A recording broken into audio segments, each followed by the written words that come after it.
আসসালামু আলাইকুম। এইচডি বাংলা টিপসের নতুন একটি ভিডিওতে আপনাদের সবাইকে স্বাগতম। আপনারা অনেকেই কি পড়াশোনার খরচের জন্য ভর্তির সময় চিন্তায় পড়েন? আপনার সন্তানের বা নিজের মাধ্যমিক, উচ্চ মাধ্যমিক বা স্নাতক পর্যায়ে ভর্তির টাকা নিয়ে দুশ্চিন্তায় আছেন? তাহলে আজকের ভিডিওটি আপনার জন্য।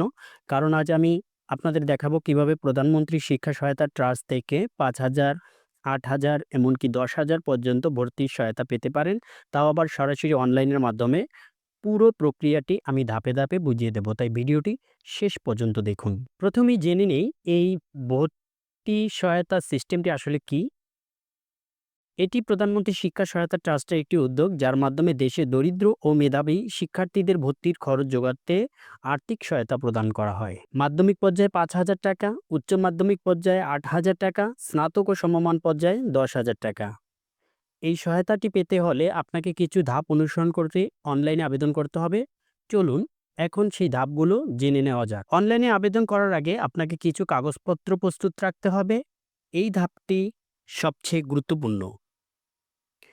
প্রথমে আপনাকে প্রত্যয়ন বা সুপারিশ ফর্ম ডাউনলোড করতে হবে। এই ফর্মটি প্রিন্ট করে পূরণ করুন এবং আপনার শিক্ষা প্রতিষ্ঠানের প্রধান শিক্ষকের কাছ থেকে স্বাক্ষর ও সিল সহ সুপারিশ নিন। এরপর নিচের ডকুমেন্টগুলো পরিষ্কার ছবি তুলে বা স্ক্যান করে প্রস্তুত রাখুন।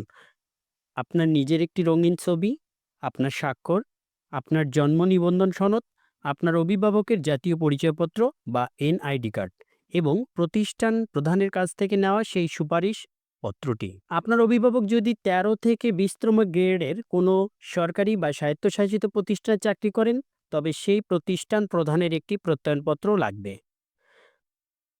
কাগজপত্র রেডি হয়ে গেলে এবার আমরা অনলাইনে আবেদন করব। প্রক্রিয়াটি খুবই সহজ। প্রথমে আপনাকে ভর্তি সহায়তা সিস্টেমে ওয়েবসাইটে গিয়ে রেজিস্ট্রেশন করতে হবে। যদি আপনার অ্যাকাউন্ট আগে থেকে না থাকে, তাহলে আপনাকে একটি অ্যাকাউন্ট ক্রিয়েট করতে হবে। আপনার মোবাইল নম্বর দিয়ে ভেরিফিকেশন সম্পন্ন করতে হবে। এরপর আপনার ইউজার আইডি ও পাসওয়ার্ড দিয়ে লগ ইন করতে হবে। লগ ইন করার পর আবেদন করুন বাটনে ক্লিক করে প্রয়োজনীয় সকল তথ্য, প্রস্তুত রাখা কাগজপত্রের ছবিগুলো আপলোড দিতে হবে। আবেদন সাবমিট করার পর ড্যাশবোর্ড থেকে আপনি আপনার আবেদনের সর্বশেষ অবস্থা জানতে পারবেন। এখন প্রশ্ন হলো, টাকা কবে এবং কিভাবে পাবেন? আবেদন জমা দেওয়ার শেষ তারিখ থেকে সাধারণত ৩০ কর্মদিবসের মধ্যেই পাঠানো হয়। আপনি যদি চূড়ান্তভাবে নির্বাচিত হন, তাহলে আপনার মোবাইলে একটি এসএমএস এর মাধ্যমে জানিয়ে দেওয়া হবে।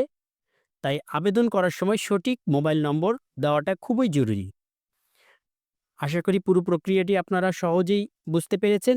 এটি দরিদ্র ও মেধাবী শিক্ষার্থীদের জন্য একটি অসাধারণ সুযোগ। তাই আপনার পরিচিত এমন কেউ থাকলে তার সাথে ভিডিওটি অবশ্যই শেয়ার করবেন। ভিডিওটি ভালো লাগলে একটি লাইক দিন এবং এইরকম আরও দরকারি টিপস পেতে আমাদের এসডি বাংলা টিপস চ্যানেলটি সাবস্ক্রাইব করে পাশে থাকুন। দেখা হবে পরের কোনো ভিডিওতে। ভালো থাকবেন, সুস্থ থাকবেন। আল্লাহ হাফেজ।